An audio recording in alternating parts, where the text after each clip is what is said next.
Willys. Woo! Hey folks, this is Josh, Stoney Ridge Farmer. Welcome to the farm vlog today. Today we're gonna be working on the Willys. So I've been working my butt off to get this 52 Willys to fire. And the whole plan with this Willys Jeep is to get it to fire, make sure it's gonna run okay. Then we're gonna strip the whole body off of it and we're gonna do a complete rebuild, complete restoration. We're gonna drive this thing around on the farm. And who knows, we're gonna let my dad come back up here and drive it. It's been sitting in his barn for years and years. Now, I don't know if you guys can hear, but the tin roof is just rattling away. It's pouring down rain. I need to get the gator out of here so that I can pull the Jeep over and work on it. I have not hit the start button on the Jeep in several days. The battery's fully charged. Come along today on the farm vlog. We're gonna have some fun. We're gonna get this thing out of here and we're gonna start working on the Jeep again. I got a carburetor rebuild kit. We cut an oil line. I've got a new oil line to replace that. I'm gonna build a fuel system for this thing today and we're gonna drive it out of the garage. I hope.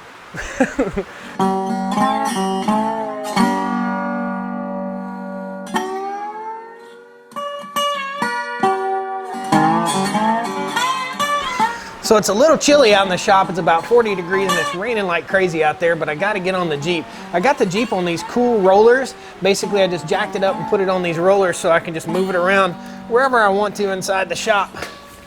Pretty handy to have. Very, very handy to have. I'll post a link down in the video description. If you've got a garage and you're limited on space, you can stuff a car in a corner pretty cool with these rollers. Guys, before we start taking parts out of boxes, I want to thank Mike over at Kaiser Willys. Kaiser Willys Jeep Parts is going to help sponsor the rebuild on the Jeep here, and I really thank him a whole lot. If you guys need any Jeep parts, be sure and help support the channel. Go over to Kaiser Willys and check them out. We're going to be working today. We're going to unbox all these tools that we have, and I've got an idea. So with the Jeep not running, the issue is not spark anymore. We've got spark. The issue is fuel delivery. The starter is turning over. The starter's doing fine. I'm totally inclined to just hop in the Jeep right now and mash the starter, but I'm not gonna do it. I'm gonna resist the urge. So in this box, we have a carburetor rebuild kit, and we also cut an oil line. A lot of folks have been suggesting that we gap the points. So we clean the points and we're gonna get a new set of points ordered in pretty soon. But for now, we've got a feeler gauge. I picked up a feeler gauge today. We're gonna work on that. And there's also some other goodies over here in this box. So I bought a fuel canister, safety first. I also bought 2 packages of really strong magnets and some heavy duty 2-sided Gorilla Tape. I also bought a timing light, a nice timing light to get this thing started if we need it. I don't know if we'll need it or not. And I also bought a connector to connect the fuel line from here to the carburetor. And I bought some little rubber gaskets right there, some little rubber O-rings to seal it to this container. So the plan here is to take the 2-sided tape and stick magnets to the bottom of this and sit it on the cowl of the Jeep so that we have a fuel source. It only needs like 3 psi of fuel pressure. I've been researching a whole lot. I'm just like you. I go on to YouTube or the internet and I research and I dig through blogs and everything to try and figure little problems out like this. And the issue is fuel delivery. So this was Dad's Jeep. Dad said, you know, those Jeeps sure are bad about blowing head gaskets. You could be a low compression issue. That's the hint that Dad knows I have a low compression issue with the Jeep, and he didn't tell me about it before we bought the doggone thing. He said he pulled it in the barn, shut it off, and that was it. Per your guys' request, also, we put some Marvel Mystery Oil. We pulled all 4 spark plugs out. We poured some Marvel Mystery Oil in, just about a half a shot glass full, and we turned the Jeep over half a turn or so, just so we could get it mixed up in there. So if there are any stuck valves, we've got the valve issue solved. So right now we're going to concentrate on fuel delivery. I am not going to rebuild the carburetor first. I'm going to hook up my little fuel canister and see if it's just a fuel delivery problem. It may be a fuel delivery problem, totally. Also, other suggestions that you guys have given were that the exhaust system is totally crammed full of rat's nest. So today we're going to take the Sawzall and we're going to go up under the Jeep and we're going to cut that, we're going to hack off the muffler, and we're going to look down in the exhaust. If it is packed full, it won't pass the muffler, and therefore that could be causing back pressure and keeping the engine from running there. Today is the day we're going to get it to start. All right, so in the last video, we said we're going to give away this Kaiser Willys Jeep calendar. Pretty awesome calendar. The winner of the Kaiser Willys Jeep calendar is Biohazard Shrimp. That's the guy that just won. So you won the calendar, buddy. Get in touch with me, email me. Go to StoneyRidgeFarmer.com and shoot me an email and we'll get you set up with your calendar, get your address and everything like that. Also, we've got a name for the Jeep now. The Jeep's new official name is Popcorn, because it sounds like it's making popcorn when we try to get it started. So let's get busy. So the first thing we're going to do is put this fitting right here into our little gas can. And this is, what is this, a 1 gallon gas can? 4 liters of fuel. It's a 4 liter container, 1 gallon. So we're going to go ahead and find an appropriate drill bit in our drill bit assortment right here to match up to the threads of this guy. So we want to match it up a little bit smaller than the actual size here. I think 5/16 is probably going to be the one that does the trick. Basically, we're going to fill this container about halfway full of fuel, and we'll use this as our temporary fuel canister to get the Jeep running. So we've got a whole roll of 1/4 inch fuel line. We're in good shape there. Let's grab the drill. If you guys are like me, but like every time I come out to the shop, I'm cleaning more than I'm actually getting anything done. Just like so. Now there will be some trash in this gas can, trash associated with this situation. Don't you worry. We'll get it out. I hope. Smack it a couple times. Get all the trash out of this. Really just pulled all the trash out with the drill bit, so we should be in good shape there. A little bit of trash associated with our drilling. There we go. Screw this guy into that hole. Just simply press and screw that guy in, I hope. Oh yeah. Snug her down. Looking good. Almost like factory right there. I'm going to go ahead and install the magnets. And the idea with the magnets is I've got some really strong magnets. We got these from Lowe's, and we're going to pop them apart. And the idea with the magnets is to stick 4 magnets on here, and then when I set the fuel canister on the top of the cowl over here, it'll just be magnetized and stuck down to the cowl. Sounds good in theory, right? Just like so. We're pressing the 2-sided tape to the magnet, and then we'll do a little snippy snip, just like so.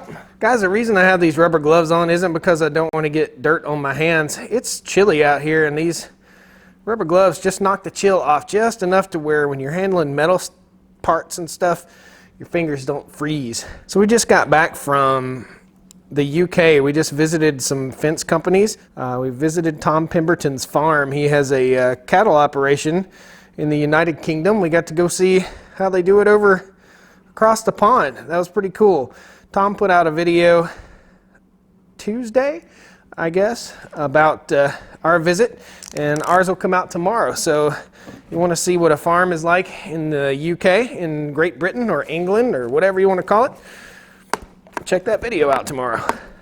I picked up the 3M tape, and then I picked this up, and this was like $1 cheaper, but it said it held the same amount of weight.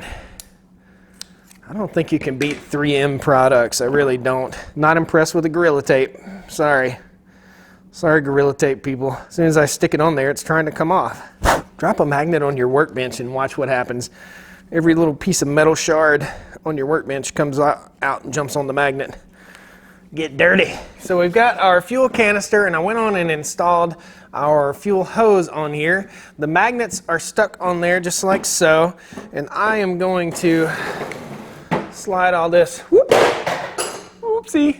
slide all this stuff out of the way, and hopefully our magnets should just stick right onto the cowl right here. Here it goes.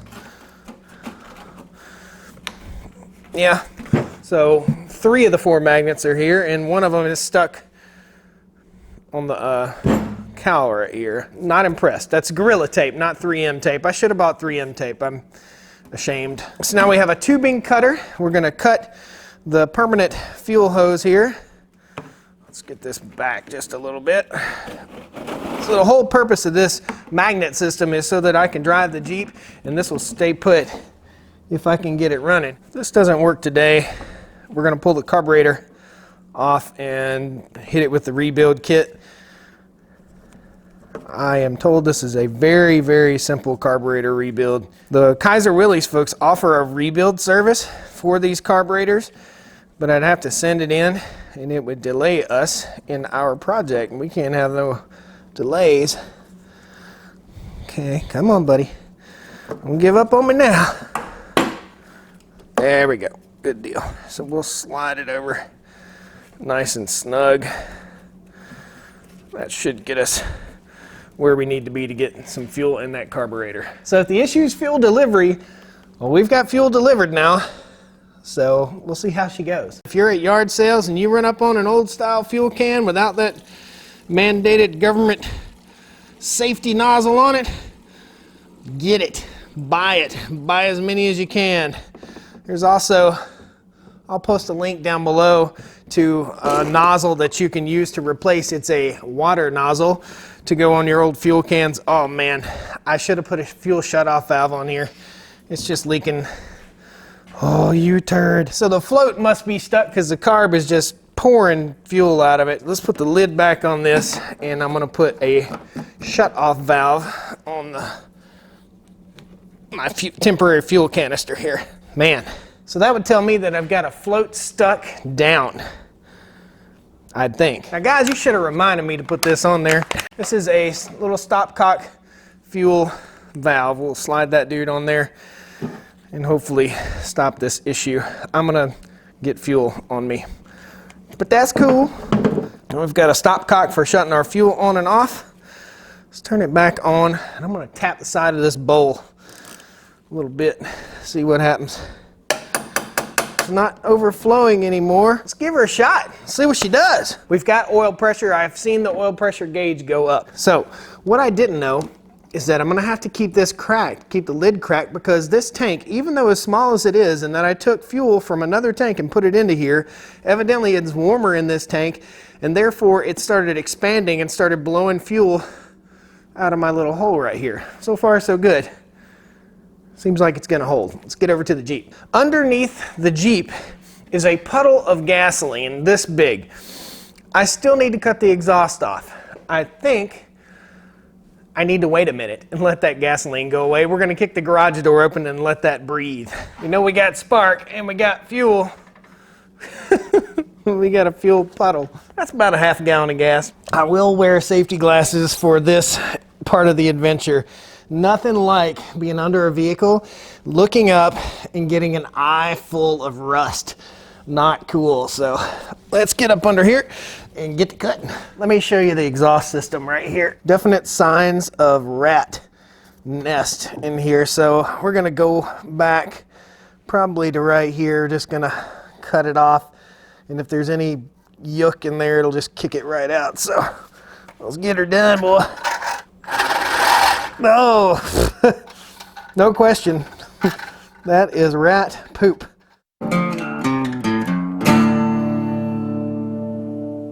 Woo. Here is the exhaust pipe, and it is El Rochi Rocho Docho. Look at that. So that could have been one of the causes of what was not allowing the Jeep to start. Some back pressure from that thing. Look on the ground right here. That's all the nasty that came out of the muffler. You can see just how rusty it is under here, but right here is the exhaust pipe. Let's see if anything comes out of it when we turn the Jeep over. I just got rat herpes. This thing's a little tight on the belly. Might have to move that seat back a little bit. All right, ignition on. Start. Oh, tried to kick over there. Oh, what was that?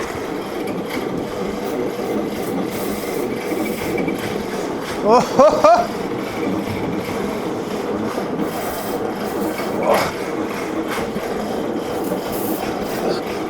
Come on, give me some good fluid here.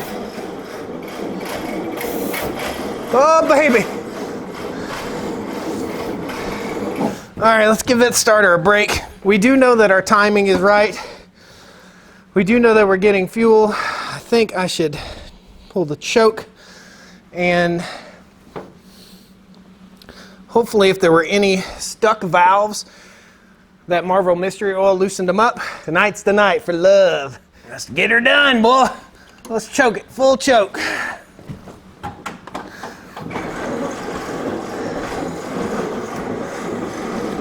Come on, baby. Man, killing me. It wants to go so bad.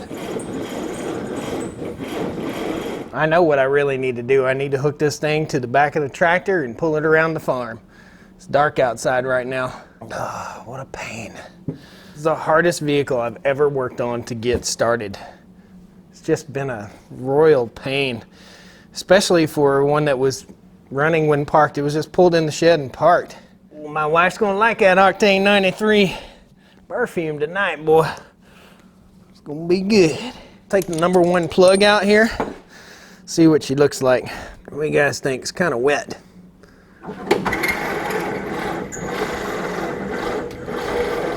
Oh yeah, it's sparking. One of the viewers asked in the last video if I replaced the old spark plugs with original type spark plugs, auto light spark plugs. Yes, I did. So let's go and review and talk about what we've done so far. New plugs, new distributor cap, new rotor, new condenser, new coil, new spark plugs, and new wires. I've got a carburetor rebuild kit. I also have a fuel pump kit. I've got to replace a hose that I cut under here, an oil hose. But other than that, we should be getting fire. All right, guys, it's about 2.5 hours later, and on the workbench here, I have the carburetor. I have a bunch of instructions from Kaiser Willys, and this is pretty cool. This is the rebuild kit. It says U.S. Army truck on it.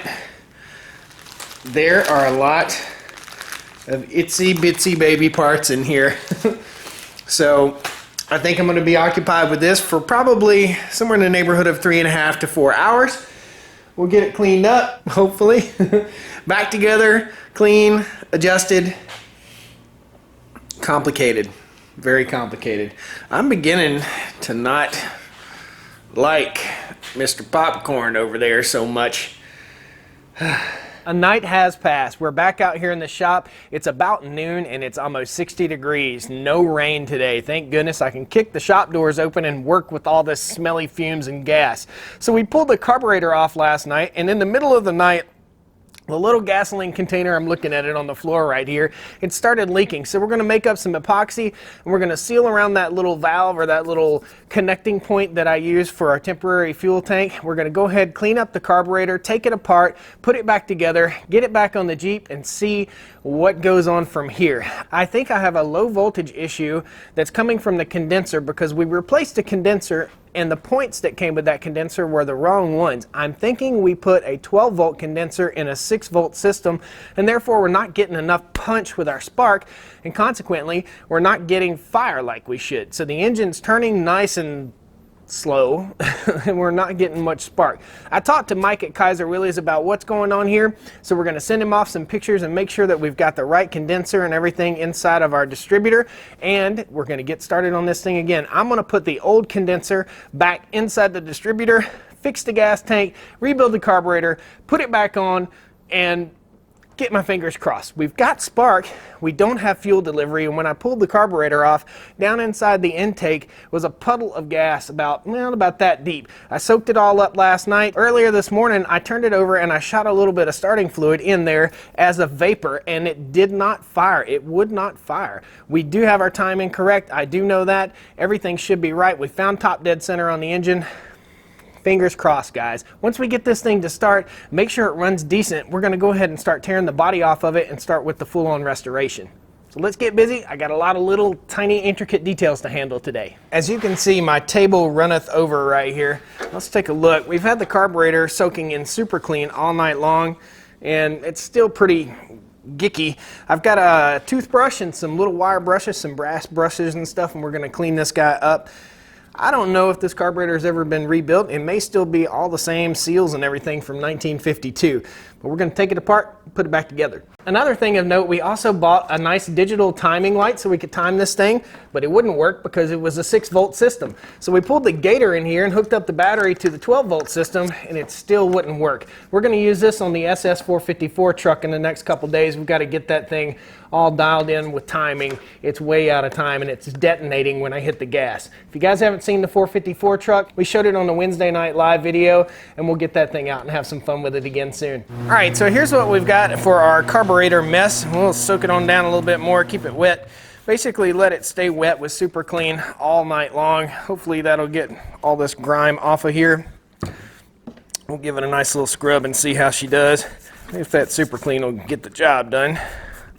Oh yeah, that's gonna do a great job. So basically we're just gonna get to it on this carburetor, get to cleaning it off, and we'll rinse it off again. Toothbrush and super clean. Nice. We'll see you guys in about 3 hours when I get done cleaning this carburetor out. And we'll just clean it up good, put it back together, and if there's anything really crazy wrong with it, I'll show it to you, but I think it's just dirty. A lot of that old gas has just turned into lacquer. So we've got the carburetor cleaned and rebuilt and beautiful. We replaced every tiny little intricate part. It looks all pretty except for the linkage. If we had a little more time, we'd probably spray paint that, clean it up a little bit, but everything functions just wonderfully. It really was pretty functional. I'm not sure that that's what my problem was. We've also got the gas can all situated, and the epoxy is holding very, very well, so no leaks in the gas can anymore, which is awesome. And we're going to get over here. We've got to scrape the gasket off. Let me show you what this gasket looks like. Here's the old one. So I guess the carburetor jets atomize the fuel, and then it hits this little, I don't know what you call that. Guys, tell me what you call that. But anyway, it sprays down in here, and it hits this little thing, and it sends fuel this way, and it sends fuel that way. It has pretty much a little groove here and a little groove there. It shoots the gas right down into the intake, and then this device goes, psh, sprays it out to the side. Let's get this carburetor mounted up, and we're going to give her another shot. So here we are at the intake, and basically this intake was completely full of fuel right here. What I need to do, I really need to stuff a rag in here before I start scraping this gasket, but we'll take the shop vac after we get done, and we're just going to take this razor blade and kind of remove this gasket nice and gentle, and we'll take the shop vac and clean out. So might need to soak this guy in a little bit of carburetor cleaner to get that gasket off. Guys, if you know a good trick to getting gaskets off, you know a good chemical or something that's readily available in your shop, let me know. So it's tough for me to get my hopes up about this, but we've got our fuel system hooked up to our carburetor. We know our carburetor is good. We have our point system. We gapped our point system appropriately. We pulled out the new condenser that I put in, and I think I might have put a 12-volt condenser in a 6-volt system. So I'm going to go ahead and turn the engine over and check my spark on my points, see how that looks. If that looks good, we'll go ahead and put the rotor back on and the cap back on, and we might be in business here.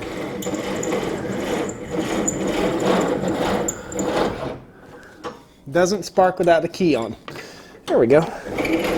Oh yeah. Okay, so I'm getting good spark. Hopefully, dear God, please, all the angels and the stars line up for me now.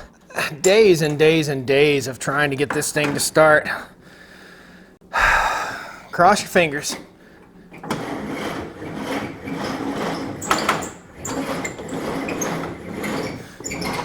Nothing at all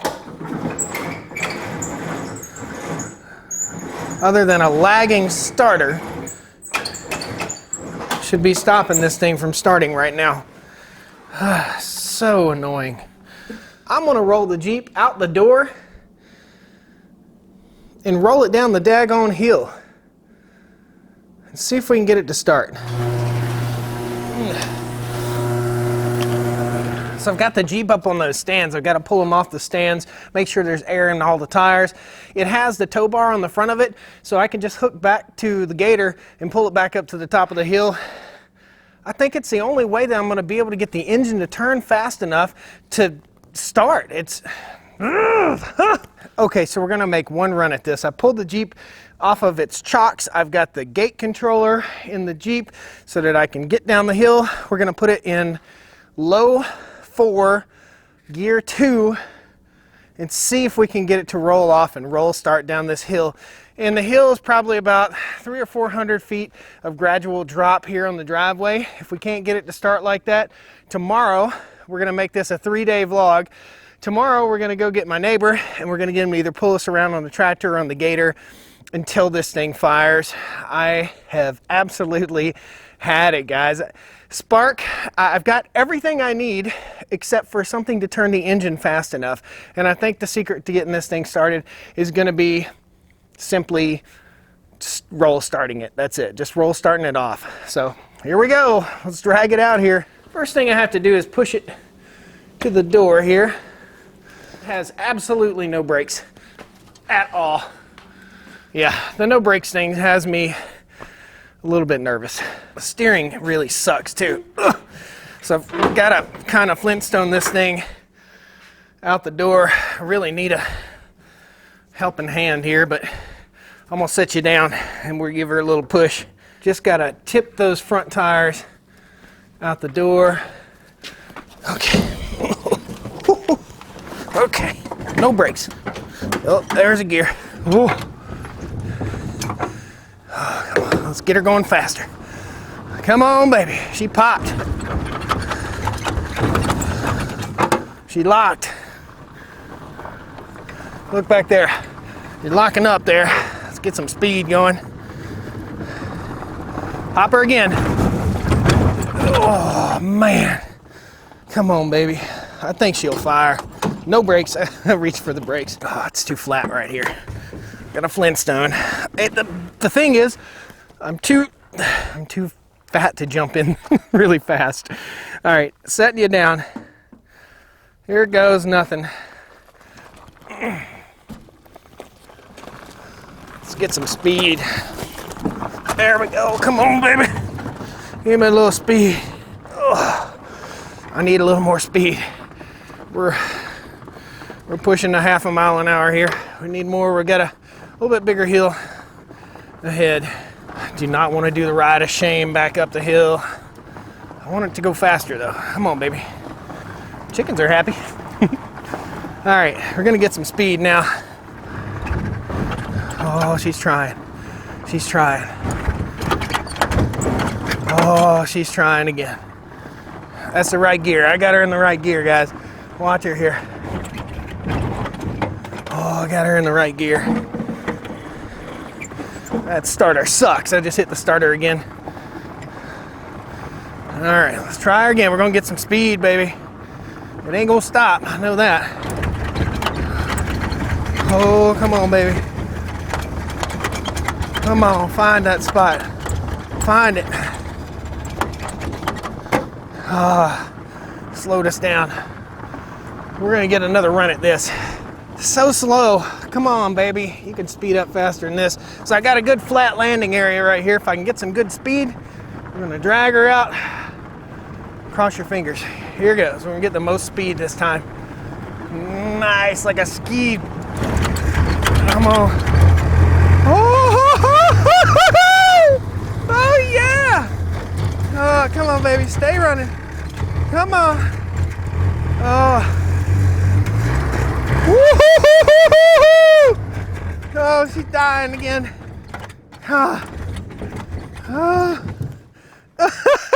It started. All right. Now look where I'm at. Oh, we're gonna have to get the Gator down here. Oh, what a pain in the butt. But she fired, baby. She fired. Woo! I'm pretty sure this is the first time this has ever happened. A John Deere Gator mounted up to a 1952 Willys. I gotta pull it up the hill in the John Deere Gator slash Willys Jeep train. I hope I can make this turn. I think I can. I hope it'll steer itself. I'm guessing it will. If it won't, we'll find out right quick. Yeah, it's steering itself.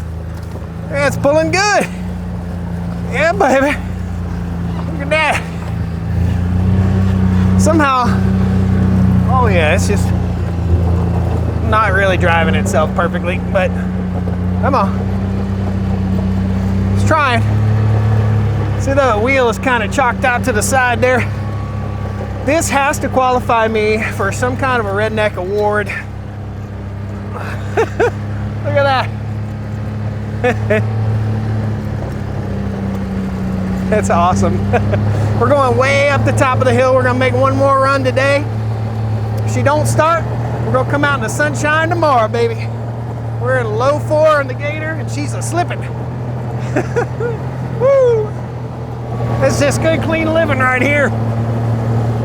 So we're going all the way up past the shop, past the house. We're gonna get a good long run at this. We're going by the shop now, so we're gonna get about 150, 200 more yards on this run. Oh yeah, baby, we're gonna get a good run at it now. So we got no brakes in the Jeep back there. I got it slammed into first gear. And that was some work on that Gator. Don't know if I should be doing that to the belt, but yeah, the belt's 50 bucks. Well worth 50 bucks to get the Jeep running, right? Here we go, guys. Let's try her again. This time, she's gonna start. Keys on. Oh, come on, baby. Come on, baby. Flintstone time. Please go. You can do it. Secret's gonna be speed here. And Flintstones. Ooh, them Duke boys. Okay. Third gear. Let's get about 8 or 9 miles an hour here. See what we got. Clutch drop, ease the clutch. Oh, there she is. She's running. She's running. Oh, she's running. We're going in a lower gear. There it goes. There it goes. Oh, all right. We're in second gear, and it's running. Oh, come on, baby. Don't die. Oh, I'm gonna have to get out and push. Maybe if I tie a string to the choke, I can choke it. Let's try it. So I got a string with the choke. Got her third gear. Going by the chicken coop real slow again here. Gently release the clutch here. Let's get a little speed. There it is. Holy shit. Going a little fast. That's what it needed. All right, there's second gear. Got her slowed down a little bit. That choke. She's running, guys. Woo! Stoney Ridge Farm. Guys, please pound that like button. Subscribe to the channel. This is your first time. Click that little bell icon. You can follow us with the Jeep. Thank you so much. I got to set the camera down and drive. Woo! Got her running. Woo! Land of the free and the home of the brave. I'm proud of who I am, and I'm proud of what I made on a Stoney Ridge. Woo! Walk of shame here. She died down by the creek again. Tomorrow is another day. Whew. Man, happy. Sunset, beautiful. Cause you can't stop a sound and you can't make a run with them old boys raised on shot and gun. Oh, you turd. Kaiser Willys.